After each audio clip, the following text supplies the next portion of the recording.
Welcome to Circuit 42. Circuit 42. The one-stop location for all things geek. This episode is brought to you by our sponsors, Dragon's Lair San Antonio and Gotham Newsstand. Sit back, relax, and most importantly, enjoy another episode of Circuit 42. Circuit 42. So how are you guys doing? Good. How are you? Doing good. I remember first time I saw you guys was at, I only got to go to San Diego once, unfortunately. The first time I saw you guys was actually at San Diego. And the one thing I remember, someone telling Jim that, hey, do you ever notice that all your villains are really tall and skinny? What are you trying to say? Nothing.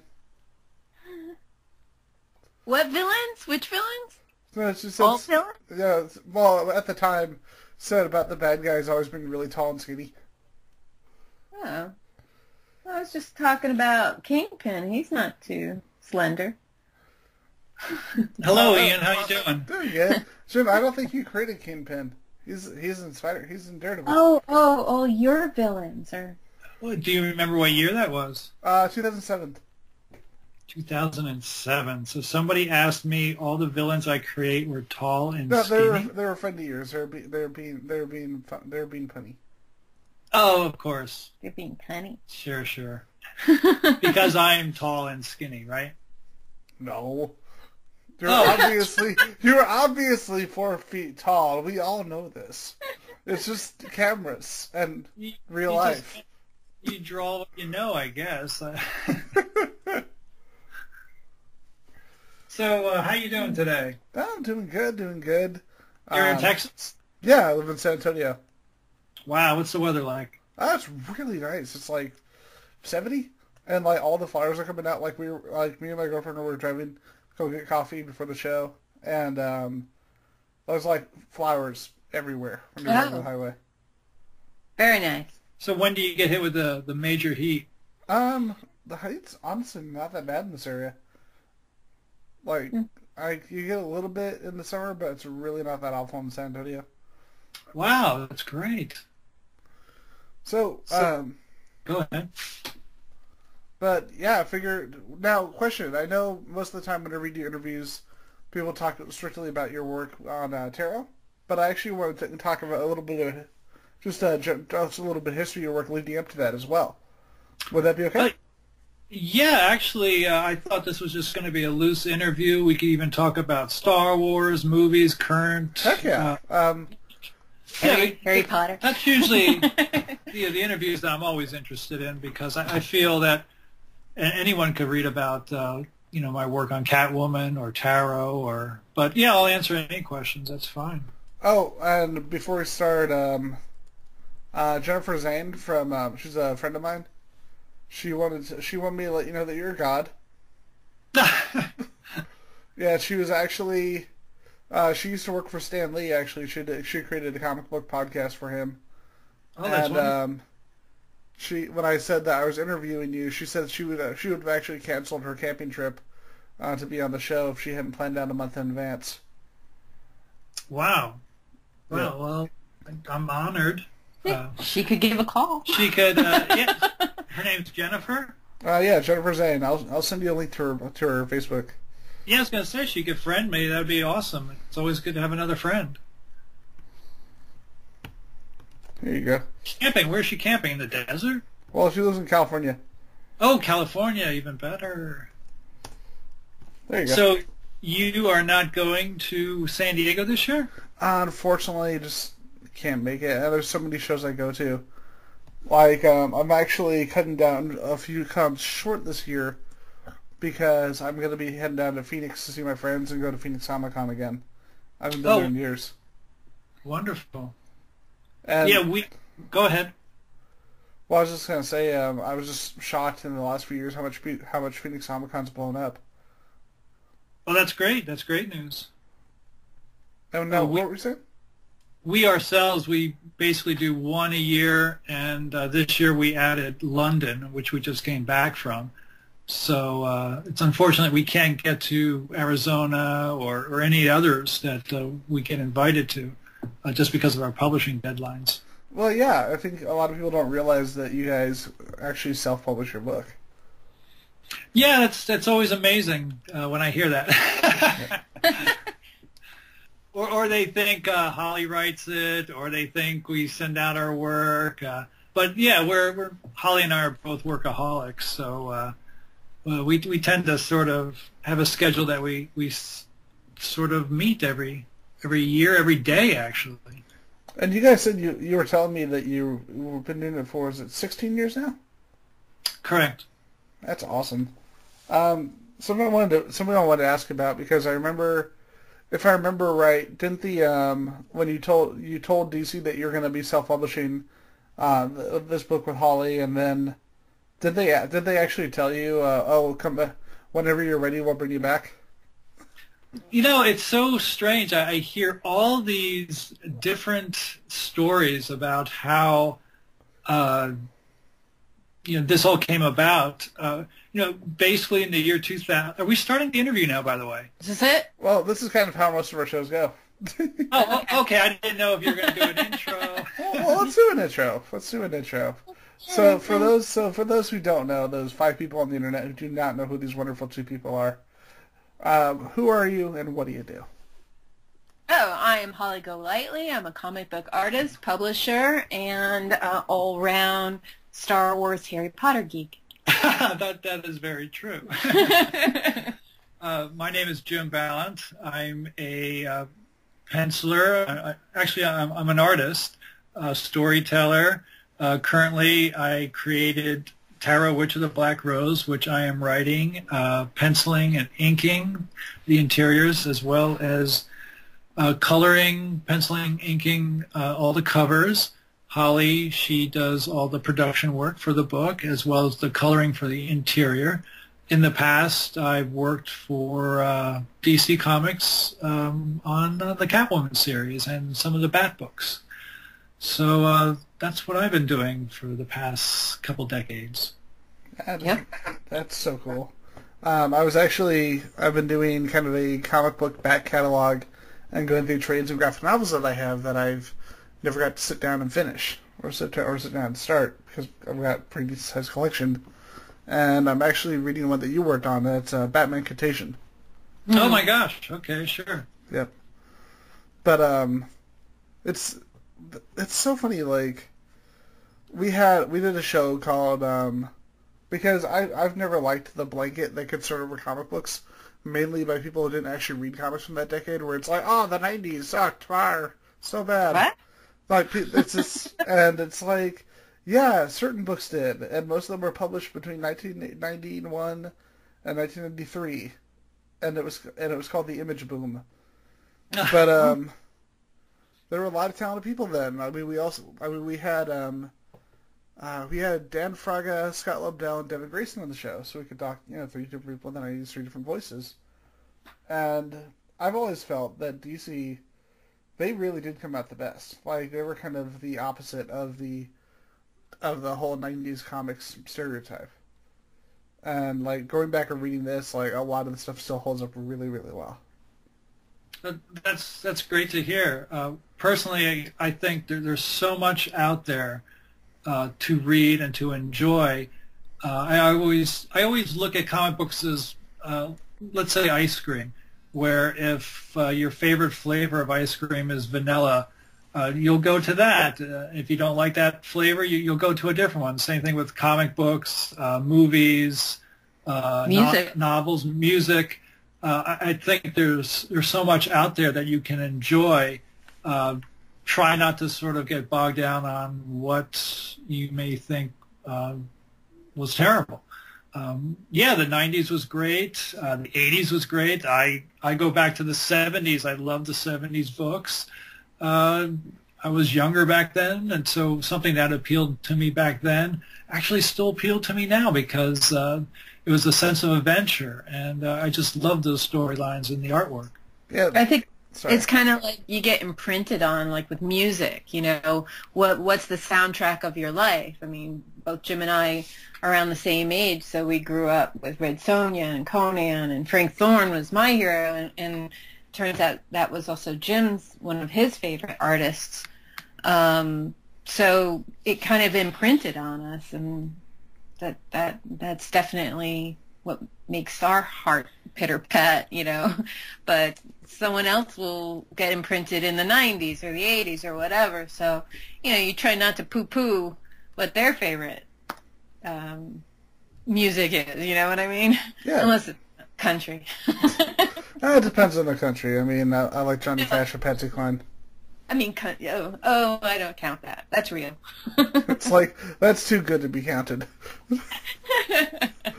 But, yeah, I mean, I've been going back and collecting a lot of key issues that I remember from my childhood via reprints, but I've been actually going back and finding bargains on the original issues, and a lot of that has been like the late 70s to 1980. I got to meet Jim Shooter recently, and Wonderful. It was just, like, I don't know where he gets this bad reputation, because he's just a nice guy. I don't know what it says about my personality that I got along really well with Jim Shooter, but it was just so cool realizing. I didn't realize till just prior to meeting him how young he was when he took over Marvel and was just firing up on all cylinders. Yeah, that's great. I'm glad you had a positive meeting with him. I met Jim a few times when I was up at Marvel, and I never had a problem with him. I think it's one of those things where, however someone approaches somebody, that's how they're going to get that's where the impression is going to come from, for the most part. There are some people who are just jerks, but yeah, I mean that's part of it. Another part is, are you working for the man? That could be a different relationship. Another part could be if you meet somebody on a real bad day, and that's the first time you meet him, and you might just feel like, wow, this guy was a total jerk. And it could have been he had a toothache that day. I don't know. Or you look like a teacher that tormented them in 3rd grade. It looks like my gym coach, the bastard. But yeah, it all comes down to who you are, what situation you're in when you meet this person. But I think it's great you had a positive reaction when you did meet him. Yeah. We were talking about earlier. We were talking about a little bit of the history of tarot, and you said you hear so many different stories about how you guys started the book, like one from working for DC to starting the comic book. Sure. So, what's the official word? I'd like to hear it. The official word. Well, in the year 2000, I had the opportunity to start something I've always wanted to do since I was 5 years old, and that was to create my own characters and to write and draw storylines. When I was 5 years old, we didn't have a lot of money growing up, so I would have an issue of Spider-Man or Batman, and I wouldn't have access to the next issue. So you'd have this great cliffhanger from one comic book, and I would sit down in my room and then imagine what would happen to Spider-Man or Batman in the next issue, so I would draw it out. So as the years went on, I just continued on with my storytelling and my drawing, and I always thought I would love to start a company and continue on with characters that I created. And then when the year 2000 came about, Holly and I, since we're both workaholics, we decided, hey, let's start a small company, basically run by just the two of us. Some of the rules were we're going to do this until we're going to do this as long as we have fun and as long as the readers like reading what we're doing. And so far, for the past 16 years, we've been doing that. And it's a lot of work. It's almost a 24/7 job, but being self-employed is always that way. And since Holly and I have always done that with our lives, it was just sort of a natural step to sort of go from an established company like DC into our own company. That is really cool. But as somebody who's like one of my main goals for this website is to make it something where I can just do this and not have to worry about another job or a day job. That's just really inspiring to hear that. Yeah, it's great. I'm not going to say that if you do that, you'll get rid of worries, but then you'll add new ones. That's just the way life is. follow. Yeah, I always think of it as searching for that holy grail, and the sort of trick is once you reach that holy grail, it doesn't end there. There's going to be another holy grail to go to. So the adventure, the odyssey, continues on following your passion throughout life. So, something I wanted to ask you guys about. So, completely off topic. Okay. What is more epic, Kiss or Star Wars? They're two different things.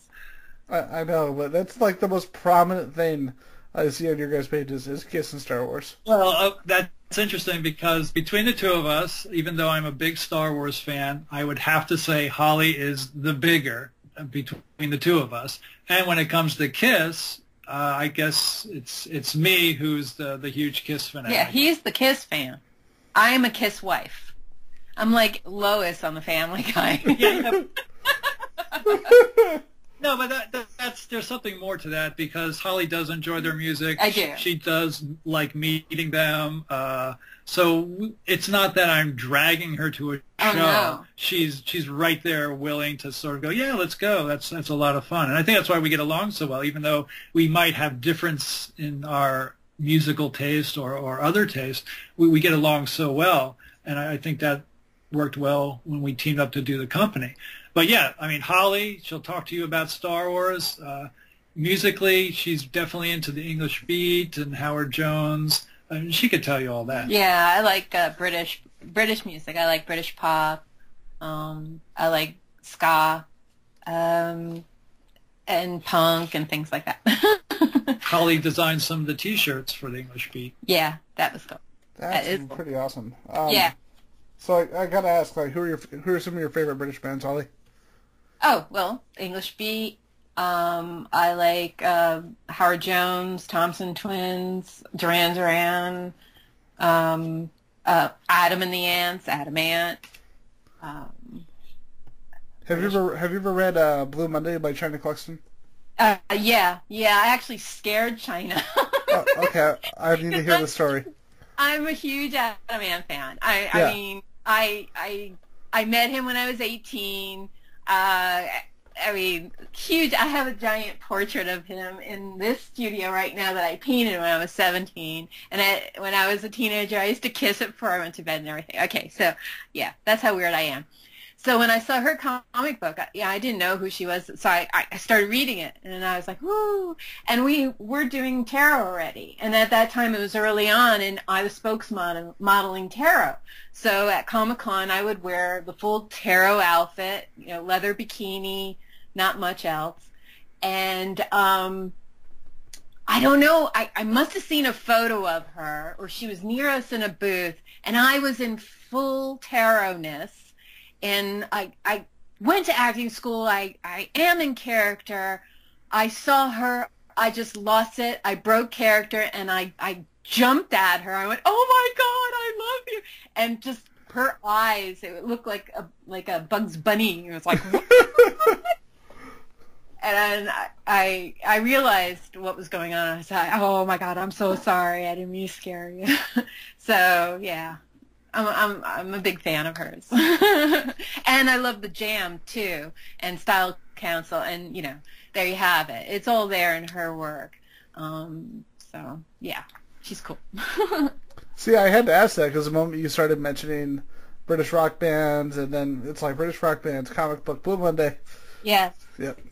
Yeah, I mean, it's funny because when I first saw it, I was like, I didn't know what it was, and I just saw, like, the Prince Charming makeup, and I got insulted. I was like, oh my God, they ripped off Adam. Does he know this? So I get very protective, And then when I saw it and read it, I went, oh, it's a tribute, it's, And I've drawn my heroes, and I do a book called School Bites, and I've drawn Deborah Harry in there with her permission, and, my other heroes I draw in there, too. So, yeah, it was cool.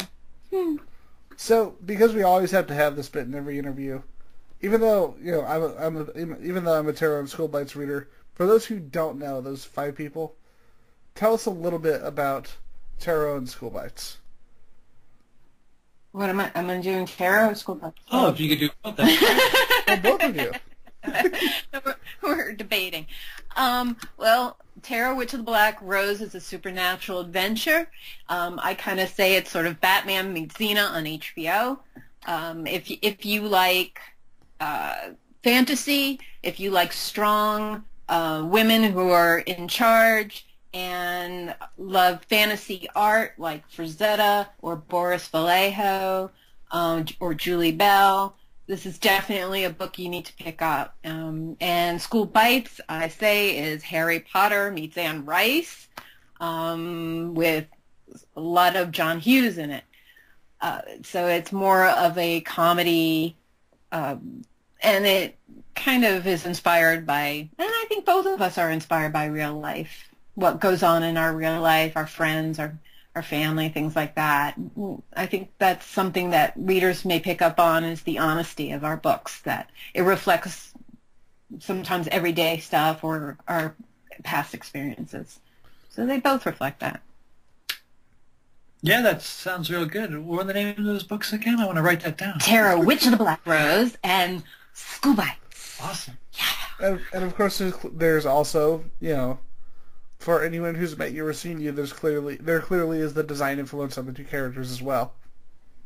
Yes, that's true. Taro, being the redheaded witch in my story, is a lot based off of the way Holly is and the way Holly looks. And the character John Webb, who's the gravedigger in my series, is based off of me. So yeah, as Holly mentioned, a lot of the characters have been influenced by people we know or life experiences. And the characters I draw look like us too. Like Christopher looks like Jim, and I look like Cherry. So I'm assuming you guys saw Star Wars on the first night, right? Yeah, we saw it the first day. I don't do midnight shows because bad experience when Attack of the Clones came out. It's like we found out we watched Attack of the Clones. It was a terrible experience. Oh, well, I got bronchitis. Oh, that sucks. Yeah, because we waited in line for 3 days. We did the get a lawn chair and parked it in front of the movie theater kind of experience. And by the time, it opened, I guess I just gave it out. And I was wearing the first Leia outfit, so it was kind of thin, and the movie theater had pumped up their air conditioning. I was freezing my butt off, and it was midnight, and I'm a day person, so I was nodding off. It was not a good way to see a movie. But yes, we did see the newest Star Wars on Friday. Yes. Twice, actually. Twice, same day. Yeah. So, what do you guys think of it compared to the other Star Wars movies? Oh, I liked it. I liked it a lot. I respect it on many levels. I enjoyed it too, and I mean, I can personally understand some of the criticism, regarding kind of plot, story beats. I can totally argue that, because I mean, if I don't know when they were born, but the first time I saw Star Wars, I believe I was 12 years old when it first came out in 1977, and I saw the making of Star Wars when it was on TV, and I remember George Lucas talking about how Star Wars was like music, and you will hear repeats of different dialogue. You will see reflections of different characters. It's like the hero's journey. I mean, it's going to happen over and over and over again, and so these are like tidbits I remembered from being a child. So when I saw the new Star Wars, not only did I remember that, but the first novel that came out after A New Hope, Splinter of the Mind's Eye, I read immediately, fell deeply in love with Alan Dean Foster, and just consumed everything I could, Star Wars. And I saw Splinter of the Mind's Eye in the new movie. I was just squealing. I was so happy because it was disowned, and I was very upset about that. And I felt like J.J. must have felt like me, you know. It's like, oh my God, that was such an epic novel. How could they say no to it, you know? So, and they gave Princess Leia's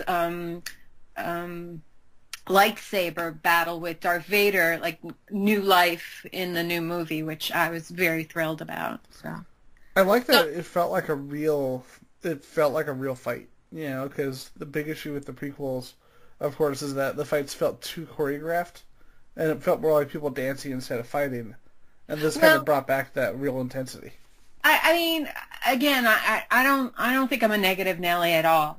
Yeah. So I do try to look at everything and see all different points of view, and you could say, well, this was probably more the word would be visceral or you know, animalistic, because you know, you're dealing with someone who wasn't finely trained. You know, this is all instinctual.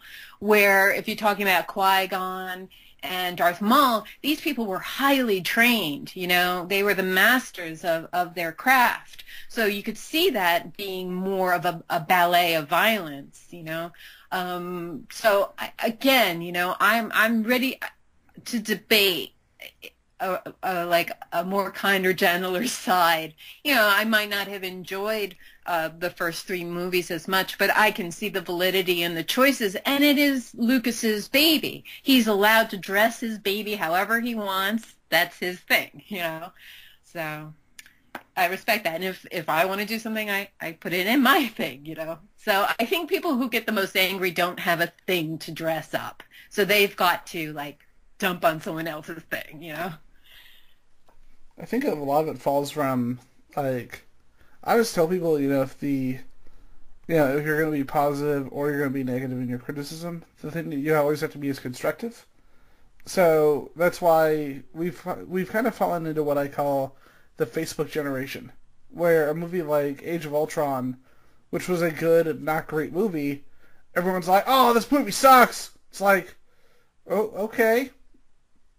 Did you not watch all of 1997 when it came to superhero movies? Because this was really not that bad. It just was not maybe as good as the one that came before it. It was all right. Well, I'm just talking about that generation of criticism where people fall into extremes. I just, you know, you just have to. They just want attention. You know, maybe they just want to be heard. They're lonely. That's the way I look at it. It's like, okay. So you saw the movie, obviously, correct? Oh yeah, Which one? The new one. Correct. So what is your views on Han? Oh my God, okay. Spoilers for the 5 people who haven't seen it yet. Oh my God, that was so freaking sad. That scene. Mm-hmm. It was so perfectly done, and I think I'm one of the few people who really has defended Kylo Ren because he's kind of a tragic character, and I think and you watch the movie and it's like he does something awful to Han, and it makes it more disconcerting because he's not entirely to the dark side yet, and that decision seemed to come more out of emotion and confusion than anything else. Okay. Do you think there's a sliver of hope that he's not passed away? My only problem is that if they did bring him back, I think it would completely defeat kind of the emotion behind that scene. It'd be kind of like what they did with Coulson in Agents of S.H.I.E.L.D. Gotcha. What do you guys think? Well, once again, it's I enjoyed the movie quite a bit, and walking out of it, I was very happy. We actually went from one line and then jumped into the next line right after seeing it. I think it was like 11 o'clock movie, and then we went to the 1 o'clock right away.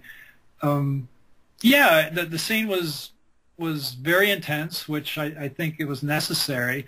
But there's always that kid in me that thinks, okay, I didn't see a body. Maybe there's a way I'm getting out of this. So there's always that sort of hope inside me. But I also, it brings up a question with me. that what's going on with these Jedi Masters where they always seem to develop this one really bad Jedi in their class. Not that he, chews bubblegum in class or anything, but no, he wants to go out and like destroy everything. So what's going on with Luke? What's going on with Yoda when they create these monsters? Yeah, what's with the Force? I think it really. I think while they've always had instincts, I think it really comes down to the fact that some of the Jedi's are not either their instincts are not as developed as others. I mean, perfect example. You go back to the prequels with Anakin, and Yoda told him, we can't train him, and there's clearly more reasons that he wasn't bringing up, and Qui-Gon just kind of blew him off because he did not have that same level that Yoda did. And I think a lot of it comes from that, the possibility that there was somebody who trained him not having the instinct, not having the full comprehension of what he was emotionally and mentally capable of. Well, Yoda must have fell under that same mistake then. Well, do you mean in terms of? Well, didn't he create? Is it Dooku? No, who's Yoda's Qui-Gon. Student? Qui-Gon. I thought Yoda and Obi-Wan. Well, the thing about Qui-Gon and Obi-Wan, like, Qui-Gon was a good Jedi. I just think he was not as strong in terms of his ability as Yoda was. And I think that's really where that came from with him and Anakin, that mistake being made. I see. Yeah, Dooku was Palpatine. Palpatine, that's right. And with Palpatine, he more than likely did it on purpose, realizing what Dooku could go towards real easily. But then again, Dooku was almost made to be a patsy. Yeah, that was all political. I'm a New Hope girl, so it gets a little too sticky for me when it gets all political and stuff and midi-chlorian-ish. But come on, it's about the politics and the meetings, because adventure. But still, like, just even with what we were saying earlier, that has to be like the most like when we saw that text scroll in episode 1, we're like, what taxes? Okay, what? Well, that's gonna be a fun movie. Please let this be a fun movie. Yeah, well, we're okay now. Yeah. we made it through. Yeah, the new movie I thought was great. You walked out of there feeling excited for the next movies. It felt like you were watching classic Star Wars, which is what they needed from the very start. Yeah. Yeah, well, it was an evolution to square one again. I gotta say, though, I love what Disney's doing, evolving it and bringing in, like, the Rogue One movie. That looks so cool. I haven't seen any trailers yet, have you? Enough. Well, I'm saying I love the concept. I love that we're starting to jump into other aspects of the universe instead of just the core trilogy. Right. You heard about this, right? Yeah. Yes. I wait until it comes out until I have an opinion. I have no. I just wait. Then we go see it, and then I have an opinion. I don't know. Yeah. I don't watch Rebels, the cartoon. I don't enjoy it. They lost me after they went 3D, I think. I used to watch the 2D animation of Star Wars. Was it the Clone Wars? I don't know. Yeah, the one by Genndy Tartakovsky. Yeah, they did Samurai Jack, right? Yeah. I love that. And then when they went to the 3D, I think they had something with Jabba's baby. They got kidnapped or something. I tend to tell people regarding the whole Star Wars Clone Wars thing. Yeah. Just don't watch the movie at all. Because it was literally 3 random episodes taken out of context, and the overall show is much, much stronger. I tried. It just lost me. I don't know. But, when it comes out, we'll see it. There's no question. I can't wait until they finish building the add-on in Hollywood Studios. We've already gone to the Star Wars launching pad and met Chewbacca and I had a tete-a-tete with Darth Vader. At the launch bay, right? Yeah, the launch bay in the Hollywood studios. So, and had the best darn cupcake. Is that the best? Was that the best part right there, the cupcake? Oh, it was the best cupcake I think I've ever eaten in my life. It's like Darth Vader's like, I'm here. I'm right next to you. Cupcake. You get out of here, Darth Vader. You will not compete with this cupcake. Oh, no. No, he would not. He would not mess with my cupcake. So, quick question.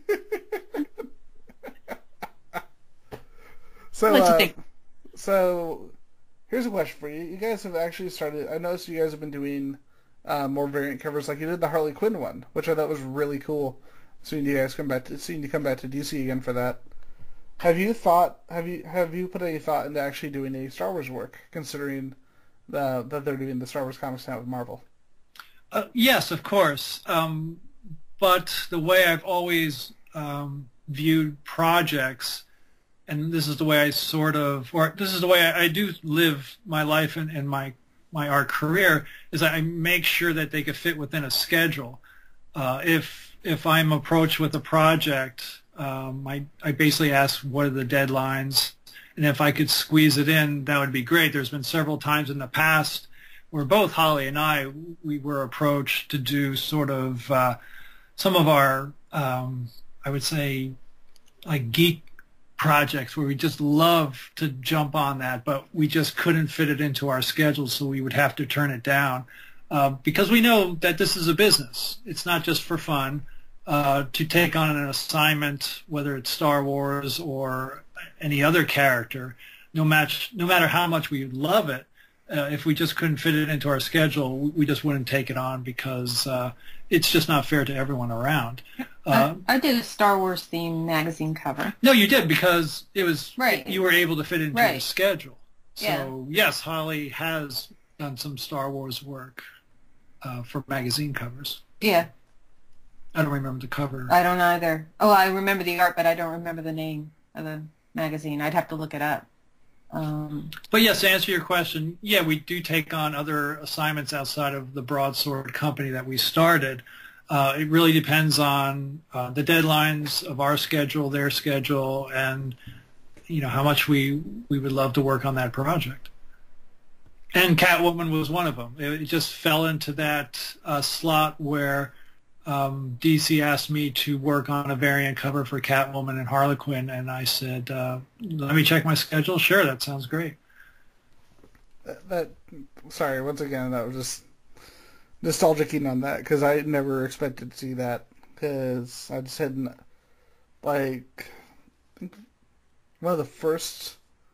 the first comic book I picked up by you was Catwoman. And it had a really striking cover. It was a Two-Face. It was a profile shot of Two-Face.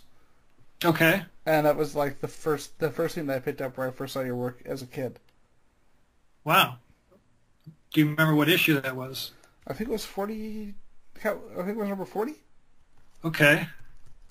I don't remember off the top of my head. I feel dumb. Sure. Well, I'm glad that. I'm glad the illustration struck you, that you picked it up. That's great. Yeah, it was by. I had a. I was going on a flight because my dad was in the military. He was in for about 29 years, and so we ended up traveling a lot. And I picked up the Catwoman by you, and I picked up an issue of Robin by Chuck Dixon and Michael Ringo. Right. And that was such a cool time because I was. Like, Robin was the first regular comic that I picked up. And I remember because we've had Chuck on the show as well, and I remember telling him about that, and he thought that was really, really cool, that was the first comic I read regularly as a kid.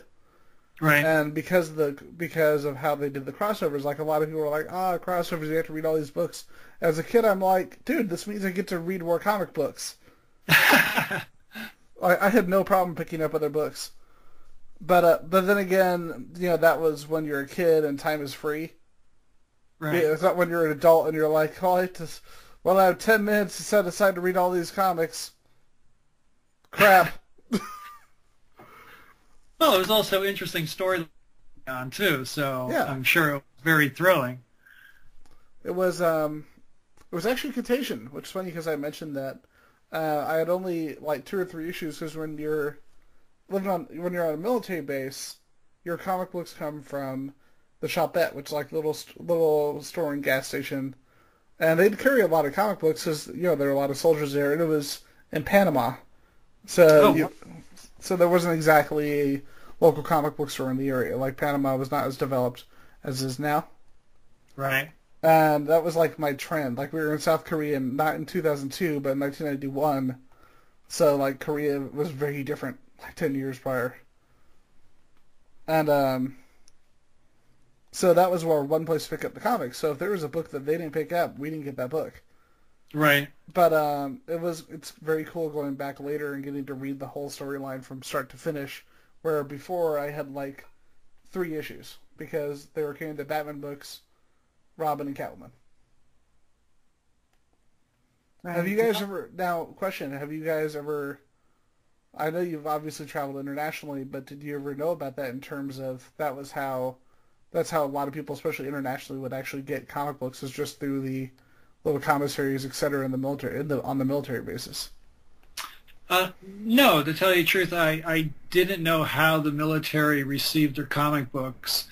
I do know for a fact that during the Iraq War, when I was in San Diego, I received a few soldiers came up to me and they said that they read my book on the front line, and I was just amazed to know that. Because we live in a nice house with a studio and we see 4 walls every day, and then to know that the book goes out there and where people pick it up is amazing. So I would imagine the same thing with the comic books back in the 90s. The only thing I can remember that I thought was amazing was back in '93 when Catwoman #1 came out. I think I might have been, I think it was in San Diego Comic-Con, and I spent a day, I guess, hiking in the desert somewhere because my friends wanted to do that. And we stopped at this small outpost, and in the outpost they had like 3 comic books, and one of the comic books was Catwoman #1 that I just drew. And to me that was amazing. So to hear your story about you being in Panama and picking up those books, it's amazing. I think you led a really fascinating life. I don't know about all that, but that part was pretty neat. So basically you had chapters of this mega story that was happening. Yeah, and as a kid, I'm like, oh yeah, I could kind of fill it in, and I would just appreciate the parts that I had.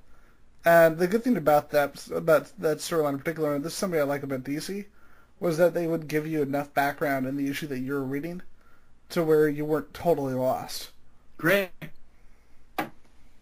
But so what age were you then, and then what age were you when you finally read the whole completed story? Well, I was 9. No, not 9.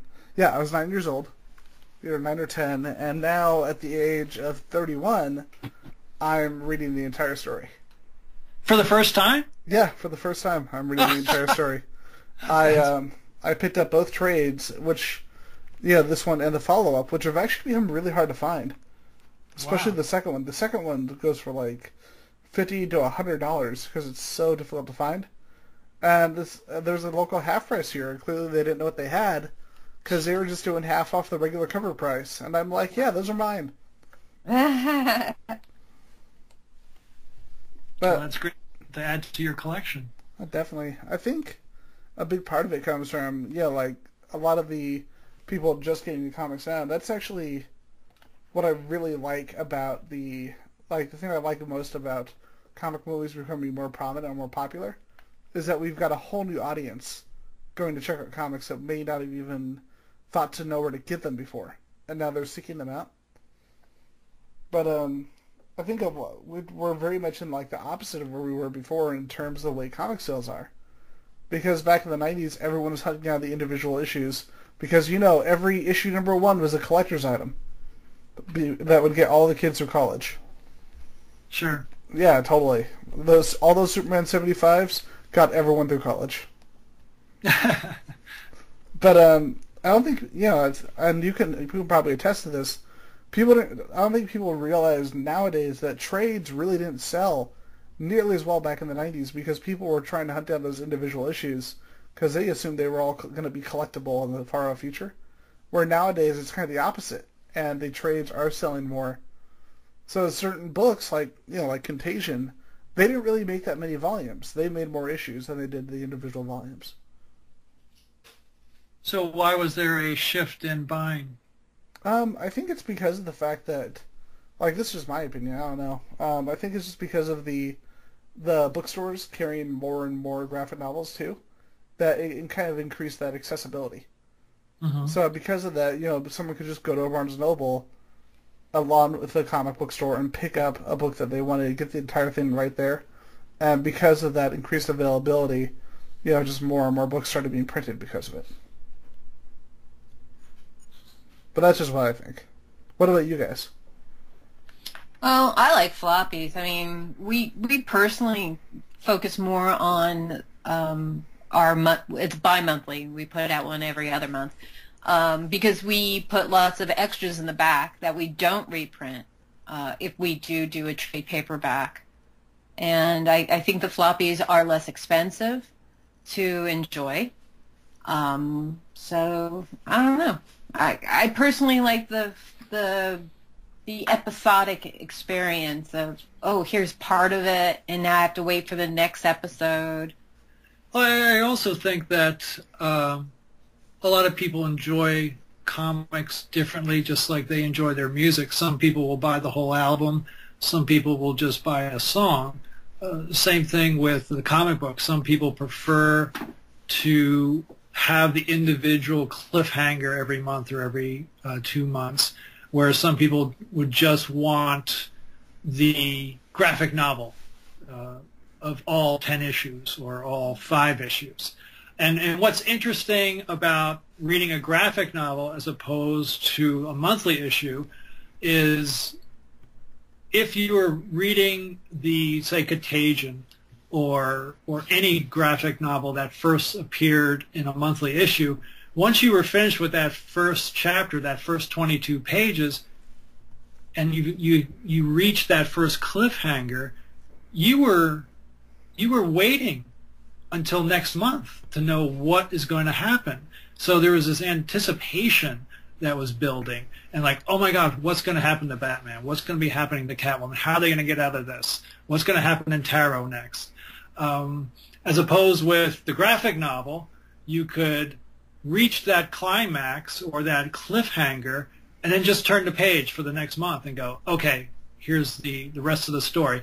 Yeah, it's a great story either way, but one sort of prolongs the situation, or one will underline a cliffhanger more so than another one would.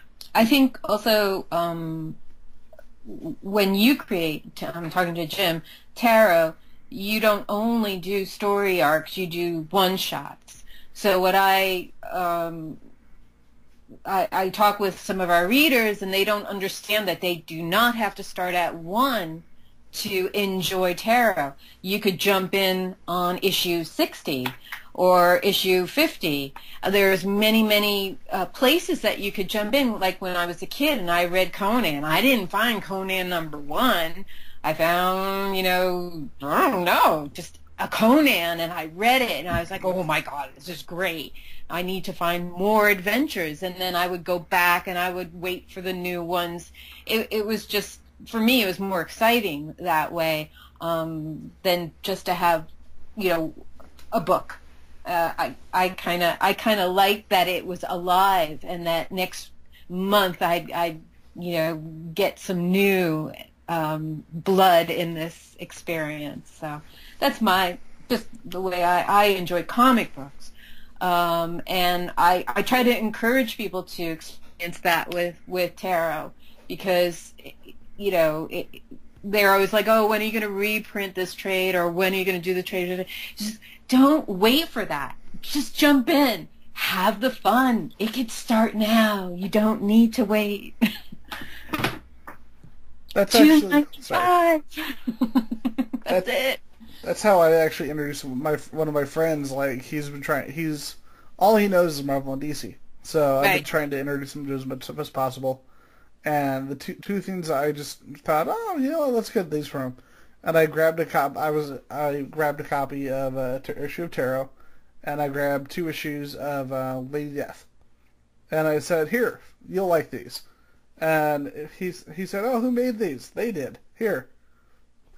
Because, you know, there wasn't. I just told him, you know, not every book is published by a giant company. A lot of them are published just by people. And I wanted him to kind of experience a comic that was actually just made by 1 or 2 people. And I thought that'd be the best way to start. Right. Yeah, usually when people are new to tarot, I say, well, what kind of stories do you enjoy? Do you enjoy horror? Do you like romance? Do you like fantasy? Do you like, you know, adventure? And then from that, I'll gauge, and then I can, you know, remember one of your issues and then present it to them at, you know, Comic-Con or whatever. And then from there, they could jump into different places or just start at the beginning or whatever. Yeah, there's different storylines for different books. Sometimes some are more comical and some are more dark. Right. So it all depends on what the reader is looking for if they're first jumping on. Yeah, it's almost like because I'm part of Jim's creative process, I'm getting my reading satisfaction from being part of the creation, you know, because there are so many different tones to his stories. So sometimes I'm laughing, sometimes I run down and I go, are they going to be okay? Tell me they're going to be okay.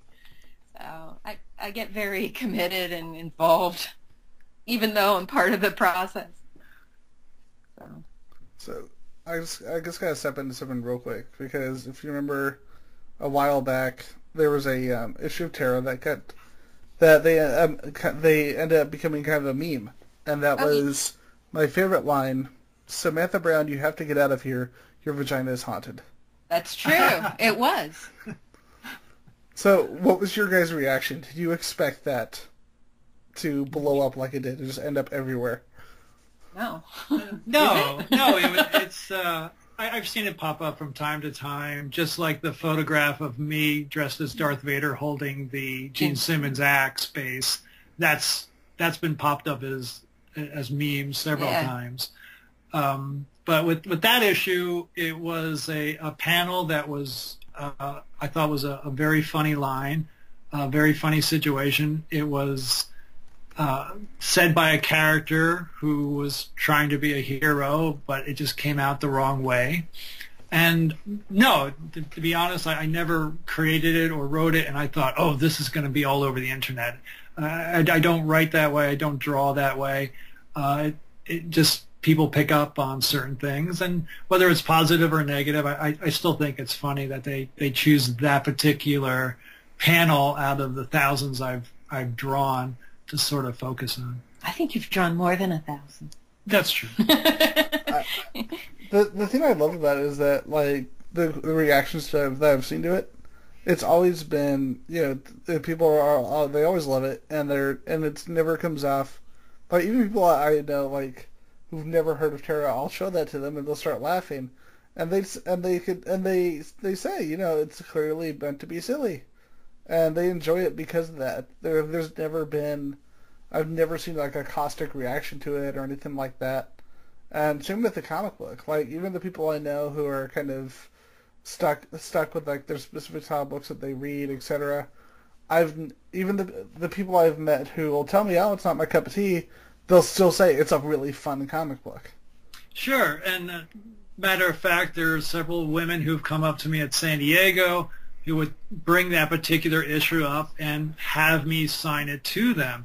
And they would want me to write that line on the front cover. So it would be, to Susan, my vagina is haunted. Well, or your vagina is haunted. And then Jim Balent. So it's obviously something that they enjoyed, and they understand where it's coming from. And it does not bother me, no. Maybe we should explain where it comes from, though. I mean, I like it because I was sort of watched it unfold is Jim will be on the internet and something will catch his attention, and I don't know how many people know, but Jim was a graveyard digger. That's what he did as a teenager, right? A grave digger. Yeah. A grave digger. Yeah. Cemetery worker. Cemetery worker. And so when there's something to do with the dead or cemeteries or any sort of violation, he that catches his eye, because not only was that what he did, but it would inspire his character, John, to be concerned. So he was reading the internet and he saw that there was this new trend that people or doctors were using cadaver collagen to rejuvenate women's vaginas. I should say their vulvas. Their vulvas. And lips and different parts of their body. So I think his brain is awesome, and what he thought was, well, all these people who donated their organs, their collagen, their hearts, their whatever, their eyes, what if their ghosts decided they wanted it back? They didn't like it. Maybe it hurt, You take it into the fantasy realm. So I saw this article about cadaver collagen, turn into this haunted fairy tale of ghosts wanting their body parts back. And hence the haunted vagina was invented, created, came to be. That is the story of the haunted vagina. Yes. The end. It is. That just needs to be on there. Like, I just, oh my god. Do you guys remember that show? It was on Nickelodeon. It was, Are You Afraid of the Dark? No. This is a show that I think you guys would dig, because it was in that time in like the early to mid 90s where they were getting away with a lot more stuff in kid shows, and it was also shown at like 8:30 at night. So they were able to do a kids horror show and actually make it genuinely creepy. Like, there were episodes where those kids did not get away at all. Like, there's one where they end up stuck in the shadow world, and they like breed the shadow people back to them, and that just ends with them being completely screwed. And they would always open up with the kids telling like a story. They were part of this group called the Midnight Society. It was very cheesy, very Canadian, because there were lots of Canadian accents on that show. And they would always throw the sand in the fire, and the title would come up, and it would be The Tale of Something Something.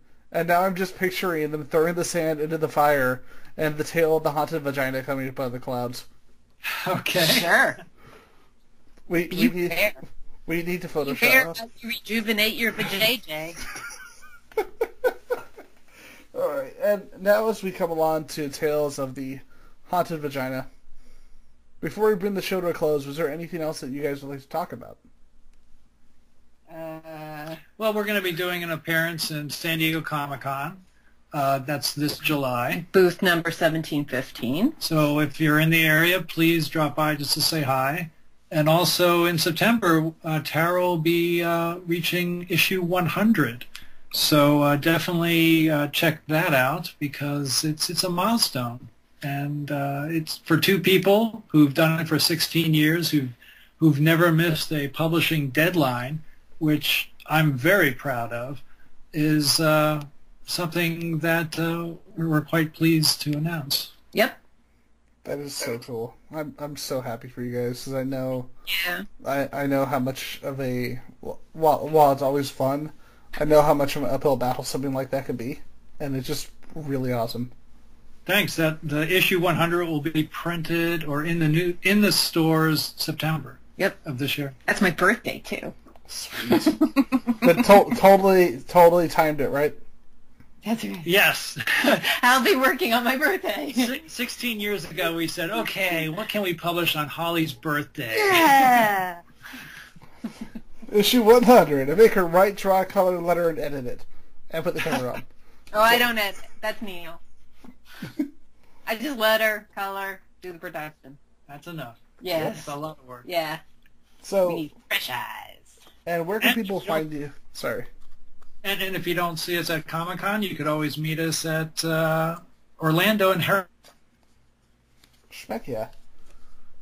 We have impromptu conventions in Diagon Alley. Harry Potter, Scary. that's not a place. Yeah, it is. And we're, speaking of... God, You know about it, don't you? of course. Okay. I'm assuming that you just have a summer home there, right? In my mind. Well, Holly's a big Harry Potter fan, so Yep. we go there at least once or twice a year. I've been wanting to go to that for so long over in Universal Studios. Oh my gosh, you have to go. So, where can people find you on this wonderful, wonderful place called the Internet? Well, we're on Facebook. Jim has his under Jim Balent, and mine is Holly Witch. We're Twitter, which is Broadsword Comic. They didn't let us have an S, not enough fonts or something. I don't know. We're on Instagram, Broadsword Comics. They let us have the S. You can go to our website. Yep, that's what I was just going to say. JimBalent.com. That's our main website, and there are lots of things there. I do a video channel on YouTube where I make comic book trailers, starting with issue 53, your favorite. that is the infamous issue, which I love because I love scary nurses. I'm like a big Silent Hill fan, and when Jim was drawing scary nurses, I was in heaven. So, favorite Silent Hill game, I gotta ask. First one. See, I really like the first one, but, like, I love to, like everybody. I got stuck on the merry-go-round. Oh, That's on the second one, right? No, the merry-go-round is on 3, isn't it? I don't know. I got stuck on the merry-go-round with only like 3 shotgun shells. So there was like no way I could finish the game, and I was just like beside myself. No, it was 2. It was 2 because 3 was with the flashlight, and I was like, I'm out of here because I get scared really easy. So if I don't have a major weapon, I am not going to play that game. Did you get far enough in 3 to realize who Heather actually was? No, I could. Once I realized that all I had was a flashlight, I was like, I am out of here. I played Fatal Frame. Did you ever play that? Fatal Frame was great. Oh my god. Fatal Frame 3 was kind of lame because you kept going back to the apartment, but like the rest of it was awesome. No, I played I think the second one. There wasn't an apartment; it was a house. But if you heard a high pitched scream, and you didn't know where it was coming from, it was you. Yeah, that was me. That's me. I like horror survival games a lot. I loved Resident Evil, the first ones. My favorite one was Nemesis. I was obsessed with that. Dude, I love 2 and 4. Those are like my 2 favorites in the series. Even if 4 was kind of the beginning of it just becoming an action thing. Right. It was still a really good game for what it was. Yeah. No, I played Skyrim. I like sword and sorcery, and I like Japanese horror. So I played Skyrim a lot, and we're waiting for Dark Souls 3 to come out. But I like watching people play, not on Steam though, on YouTube, just like playthroughs. Yeah. And I treat it like a football game, and I yell at my iPad a lot. But I love it. So, I gotta tell you real quick, do you want a spoiler on who Heather actually was? Yeah. She was the daughter of the main character in the first game. Okay. Yeah, and you find out what happened to him. It's gruesome, that's all I'm gonna say. You find out what happened to Harry. Was he Pyramid Head? No, when you find her, when Heather finds Harry, he's been killed. Okay. And his face has literally been hollowed out by something. Hollowed out. Like, literally, his face is hollowed out. Like, all that's left is the back of his head. Ah. Yeah, it was pretty nasty. Like, when I first saw it, I was like, I have to take a break for 3 hours in a week. Yeah, I miss the first one. Just I like spooky school children. I love scary nurses, and it was like all in that, you know? Have you guys ever watched Memento Mori? Gosh, that sounds familiar. It's a Japanese horror movie. Oh, I saw the trailer. We didn't get to see it yet. No, we didn't get to see it yet, but I saw the trailer. Oh, it's a Korean horror film. My bad. Yeah, I know what you're talking about. Didn't get to it yet.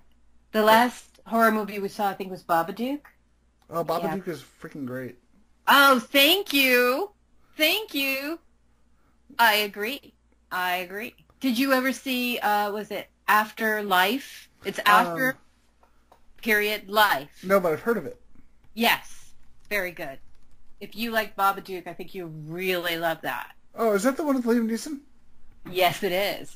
Yeah, I saw the trailer, and I wanted to check it out, but I never got to. Even it's though like Liam Neeson as Evil Doctor. I only refer to him as Qui-Gon Jinn, just so you know. Okay, so the one with Qui-Gon. Okay, yes. You would get along very well with my girlfriend. She is actually as obsessed with Star Wars as you are. And Lee Pace, he is Nettie Elf to me. Lee Pace is Nettie Elf? That's his name. It is Nettie Elf. Anything he's in, oh, look, it's Nettie Elf. It's like, hey, Qui-Gon is killing a lot of people in this movie. Yeah. So do you understand the reference of Nettie Elf? That actually goes over my head just a little bit. Okay, good. All right. So did you ever watch Pushing Daisies? I didn't get to. I wanted to. Okay. I think it's by the same guy in Hannibal. What? I think Pushing Daisies is by the same people who worked on the show Hannibal. If I know it's by the people who did The Addams Family. Brian Fuller. There you go. Yeah. Brian Fuller just makes everything awesome, and then they cancel it. Well, that was because of the writer's strike. That's why it went under.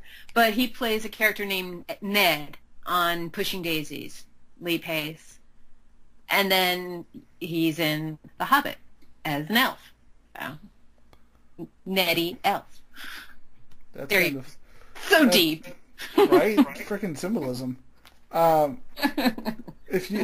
Speaking of Lee Pace, if you guys want a really cool fantasy movie to see, have you seen the movie The Fall?